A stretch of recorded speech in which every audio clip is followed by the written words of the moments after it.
கர்த்தராகிய இயேசு கிறிஸ்துவின் பரிசுத்த நாமம் மகிமைப்படுவதாக. இன்றைக்கான வேத பகுதி அப்போஸ்தலர் 10ஆம் அதிகாரம் வாசிக்க கேட்போம். இத்தாலியா பட்டாளம் என்னப்பட்ட பட்டாளத்தில் 100க்கு அதிபதியாகிய கொர்நேலியு என்னும் பெயர் கொண்ட ஒரு மனுஷன் செசரியா பட்டணத்திலே இருந்தான்.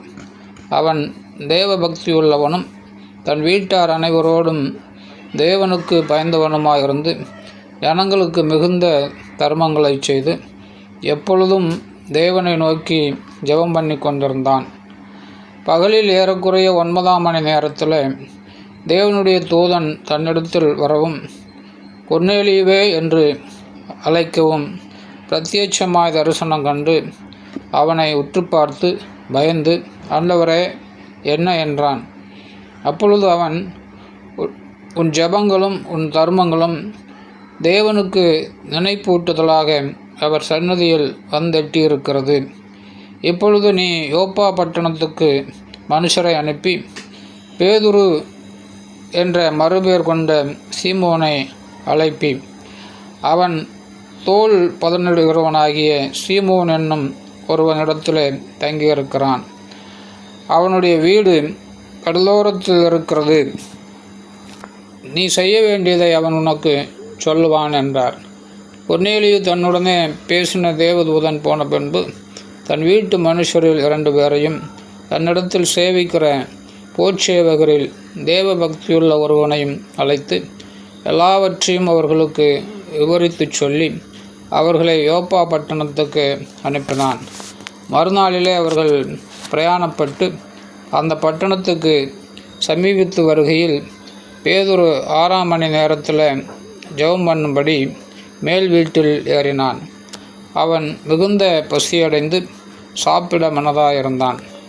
அதற்கு அவர்கள் ஆயத்தம் பண்ணுகையில் அவன் ஞான திருஷ்டி அடைந்து வானம் திறந்திருக்கிறதாகவும் 4 முனைகளும் கட்டப்பட்ட பெரிய துப்பட்டியைப் போல ஒரு விதமான கூடு தன்னிடத்தில் இறங்கி தரையில் விடப்பட்டிருக்கிறதாகவும் அதில் பூமியில் உள்ள சகலவிதமான 4 ஜீவன்களும் காட்டு மிருகங்களும் ஊரும் பிராணிகளும் ஆகாயத்து பறவைகளும் இருக்கிறதாகவும் கண்டான். அல்லாமலும், பேதுருவே, எழுந்திரு, அடித்து புசி என்று அவனுக்கு சொல்லும் ஒரு சத்தம் உண்டாயிற்று. அதற்கு பேதுரு, அப்படி அல்ல ஆண்டவரே, தீட்டும் அசுத்தமுமாயிருக்கிற யாதொன்றையும் நான் ஒரு காலும் புசித்ததில்லை என்றான்.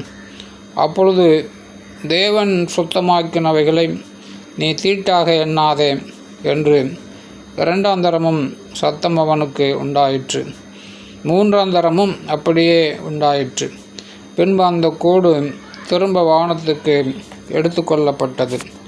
அப்பொழுது பேதுரு தான் கண்ட தரிசனத்தை குறித்து தனக்குள்ளே சந்தேகப்படுகையில், இதோ, கொர்நேலியுவினால் அனுப்பப்பட்ட மனுஷர்கள் சீமோனுடைய வீட்டை விசாரித்து கொண்டு வாசற்படியிலே வந்து நின்று, பேதுரு என்று மறுபெயர் கொண்ட சீமோன் இங்கே தங்கியிருக்கிறாரா என்று கேட்டார்கள். பேதுரு அந்த தரிசனத்தை குறித்து சிந்தனை பண்ணி கொண்டிருக்கையில், ஆவியானவர், இதோ 3 மனுஷர் உன்னை தேடுகிறார்கள். நீ எழுந்து இறங்கி ஒன்றுக்கும் சந்தேகப்படாமல் அவர்களுடனே கூட போ, நானே அவர்களை அனுப்பினேன் என்று அவனுக்கு சொன்னார். அப்பொழுது பேதுரு கொர்நேலியுவினால் தன்னிடத்தில் அனுப்பப்பட்ட மனுஷரிடத்திற்கு இறங்கி போய், இதோ, நீங்கள் தேடுகிறவன் நான் தான். நீங்கள் வந்திருக்கிற காரியம் என்ன என்றான். அதற்கு அவர்கள், நீதிமானும் தேவனுக்கு பயப்படுகிறவரும் யூத ஜனங்கள் எல்லாராலும் நல்லவர் என்று சாட்சி பெற்றவருமாகிய கொர்நேலியு என்னும் 100க்கு அதிபதி உம்மை தம்முடைய வீட்டுக்கு அழைப்பித்து உம்மால் சொல்லப்படும் வார்த்தைகளை கேட்கும்படி பரிசுத்த தூதனாலே தேவயத்தனமாய் கட்டளை பெற்றார் என்றார்கள். அப்பொழுது பேதுரு அவர்களை உள்ளே அழைத்து அவர்களுக்கு உபச்சாரம் செய்து மறுநாளிலே அவர்களுடனே கூட புறப்பட்டான். யோப்பா பட்டணத்தாராகிய சகோதரரில் சிலரும் அவனுடனே கூட போனார்கள். மறுநாளிலே செசரியா பட்டணத்தில் பிரவேசித்தார்கள். கொர்நேலியு தன் உறவின் முறையாரையும் தன்னுடைய விசேஷித்த சிநேகிதரையும் கூட வரவழைத்து அவர்களுக்காக காத்திருந்தான். பேதுரு உள்ளே பிரவேசிக்கிற பொழுது கொர்நேலியு அவனுக்கு எதிர்கொண்டு போய் அவன் பாதத்தில் விழுந்து பணிந்து கொண்டான். பேதுரு அவனை தூக்கி எடுத்து, எழுந்தரும், நானும் ஒரு மனுஷன்தான் என்றான். அவனுடனே பேசிக்கொண்டு உள்ளே போய் அநேகர் கூடி வந்திருக்கிறதைக் கண்டு அவர்களை நோக்கி, அந்நிய ஜாதியானோட கலந்து அவனிடத்தில் போக்குவரவாய் இருப்பது யூதனானவனுக்கு விளக்கப்பட்டிருக்கிறது என்று நீங்கள் அறிந்திருக்கிறீர்கள். அப்படி இருந்தும் எந்த மனுஷனையும் தீட்டுள்ளவன் என்றும் அசுத்தன் என்றும் நான் சொல்லாதபடிக்கு தேவன் எனக்கு காண்பித்திருக்கிறார். ஆகையால் நீங்கள் என்னை அழைப்பித்த போது நான் எதிர்பேசாமல் வந்தேன். இப்போதும் என்ன காரியத்துக்காக என்னை அழைப்பித்தீர்கள் என்று கேட்கிறேன் என்றான். அதற்கு கொர்நேலியு, 4 நாளைக்கு முன்னே இந்நேரத்தில் நான் உபவாசித்து 9ஆம் மணி நேரத்தில் என் வீட்டில் ஜெபம் பண்ணி கொண்டிருந்தேன். அப்பொழுது பிரகாசமுள்ள வஸ்திரம் தரித்த மனுஷன் ஒருவன் எனக்கு முன்பாக நின்று, கொர்நேலியுவே, உன் ஜெபம் கேட்கப்பட்டது, உன் தான தர்மங்கள் தேவ சந்நிதியில் நினைத்தருளப்பட்டது. யோப்பா பட்டணத்துக்கு ஆள் அனுப்பி பேதுரு என்று மறுபேர் கொண்ட சீமோனை வரவழைப்பாயாக. அவன் கடலோரத்திலே தோல் பதனிடுகிறவனாகிய சீமோனுடைய வீட்டில் தங்கியிருக்கிறான். அவன் வந்து உன்னிடத்தில் பேசுவான் என்றார். அந்தபடியே நான் உடனே உம்மிடத்திற்கு ஆள் அனுப்பினேன்.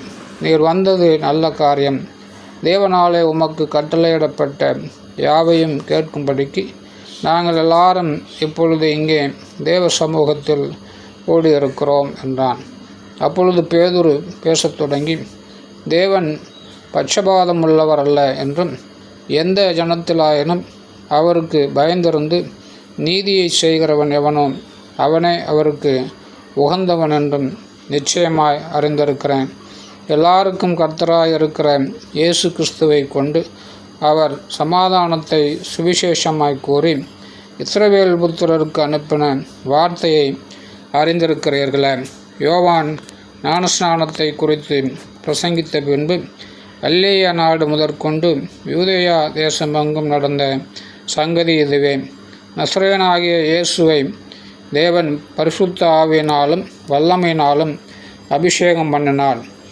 தேவன் அவருடனே கூட இருந்தபடினாலே அவர் நன்மை செய்கிறவராயும் பிசாசின் வல்லமையில் அகப்பட்ட யாவரையும் குணமாக்குகிறவராயும் சுற்றித் திரிந்தார்.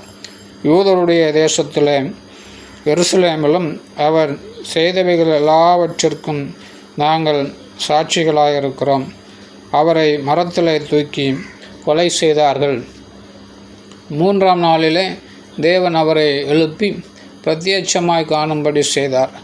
ஆயினும் எல்லா ஜனங்களுக்கும் பிரத்யட்சமாகும்படி செய்யாமல் அவர் மரித்தோரிலிருந்து எழுந்த பின்பு அவரோடு புசித்து குடித்தவர்களும் தேவனால் முன்பு நியமிக்கப்பட்ட சாட்சிகளும் ஆகிய எங்களுக்கே பிரத்யட்சமாகும்படி செய்தார்.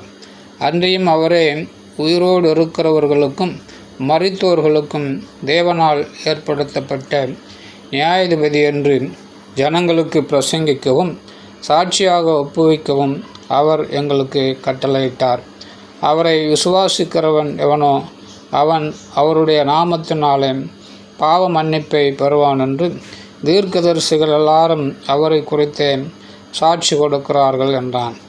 இந்த வார்த்தைகளை பேதுரு பேசிக்கொண்டிருக்கையில் வசனத்தை கேட்டவர்கள் யாவர் மேலும் பரிசுத்த ஆவியானவர் இறங்கினார். அவர்கள் பல பாஷைகளை பேசுகிறதையும் தேவனை புகழுகிறதையும் பேதுருவோடு கூட வந்திருந்த விருத்த சேதனமுள்ள விசுவாசிகள் கேட்கும்போது பரிசுத்த ஆவியின் வரம் புறஜாதிகள் மேலும் பொழிந்தருளப்பட்டதை குறித்து பிரமித்தார்கள். அப்பொழுது பேதுரு, நம்மைப் போல பரிசுத்த ஆவியை பெற்ற இவர்களும் ஞானஸ்நானம் பெறும்படிக்கு எவனாகிலும் தண்ணீரை விலக்கலாமா என்று சொல்லி கர்த்தருடைய நாமத்தினாலே அவர்களுக்கு ஞானஸ்நானம் கொடுக்கும்படி கட்டளையிட்டான். அப்பொழுது சில நாள் அங்கே தங்கும்படி அவனை வேண்டிக் கொண்டார்கள். ஆமேன்.